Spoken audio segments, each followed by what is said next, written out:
वेदांता क्या फोन कर इनकी नींद छोड़ रही है क्या? और अगर मान लो हम तो फैक्ट्री खुले है, अच्छी बात है, लोगों को बढ़िया रहेगा, ये बात कहते हैं, लेकिन उसको ध्यान में रख के कार्य किया जाए तो ठीक। जो जमीन ले रहे हैं अब लीजिए जमीन, लेकिन उतनी ही जमीन वापस करिए उन लोगों को। कहाँ जाएगा यहाँ का आदिवासी? ये हमारी बात के लिए कहाँ जाएंगे? ये कोई भी नहीं खरीद सकते हैं जमीन को। आंगनवाड़ी में कहीं मूंगफली दे दी, कहीं चना दे दिया और उससे आप तालियां बटोरना चाहते हो, ये थोड़ा मेरे को लगता है कम है। और असली आप जो ये धन यहाँ से कमा के जा रहे हो, ये जो धन खनन करके आप जो निकाल रहे हो, इसके असली मालिक तो हम लोग हैं। जमीन तो हमारी है और हमारी जमीन से आप माल निकाल के धनवान हो रहे हो, तो मालिक जैसा बर्ताव हमारे साथ में होना चाहिए। उस पानी से हमारा पूरा पानी कुएं का सब पानी खराब हो चुका है, उसमें हमको सब तरह से दिक्कत है, नहाने से लेकर खाना बनाने में सब चीज में। तो उसका कुछ हिसाब तो करना चाहिए कि नहीं करना चाहिए। आज मैं 30 साल का हूँ, मैं 30 साल से मेरे आंखों के सामने देख रहा हूँ, न तो वहाँ कोई सुधार हुआ है न कुछ नहीं हुआ। आज जिन के कर्मचारी आते हैं पीली पीली ड्रेस पहन के आ जाते हैं, घुघरा लेके, और कितनी बार मेरे सामने पानी लेके गए हैं कि हम वहाँ ले जाएंगे, बाहर भेजेंगे, ये करेंगे वो करेंगे, क्या हुआ? वहाँ कुछ नहीं हुआ। कारखाना जरूर खोलिए आप, पर लोकल आदिवासियों का क्या? जिंक की सुनवाई में उठे सवाल। एडीएम सिटी की अध्यक्षता में हुई जन सुनवाई। कारखाना जरूर खोलिए आप, पर लोकल आदिवासियों का क्या?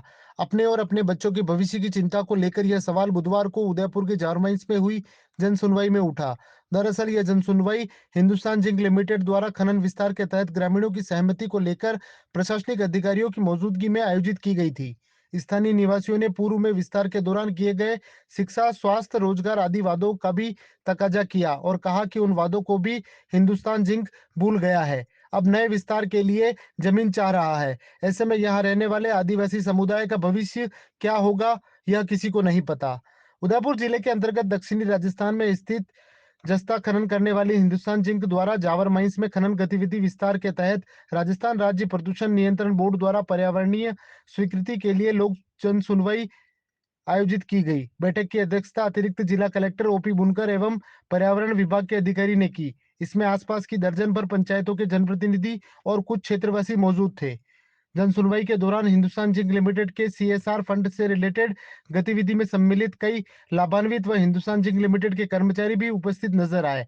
जन सुनवाई के दौरान क्षेत्र के विधायक, जिला परिषद सदस्य, पंचायत समिति सदस्य, सरपंच समेत कई जनप्रतिनिधि व मौदबीरों ने भाग लिया। जन सुनवाई में शुरुआत में जब जिंक के विभिन्न प्रकल्पों से लाभान्वित लोगों को ही विचार रखने का मौका दिया जाना जारी रखा, तब खुद एडीएम बुनकर ने लाभान्वितों से हटकर स्थानीय निवासियों को बुलाने की नसीहत दी।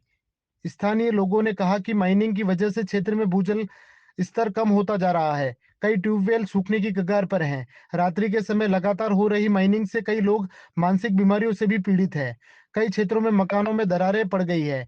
वर्तमान सरपंच ने नई माइंस के लगाने पर खुशी जाहिर करते हुए क्षेत्र के विकास के लिए इसे अहम बताया, लेकिन यह भी कहा कि हिंदुस्तान जिंक लिमिटेड प्रशासन, जनप्रतिनिधियों और सरपंचों की राय के आधार पर लोगों को समय पर रोजगार उपलब्ध कराने का वादा करना ही होगा। एडीएम बुनकर ने स्थानीय लोगों को 14 जनवरी तक अपनी आपत्तियां उन्हें जमा कराने को कहा है।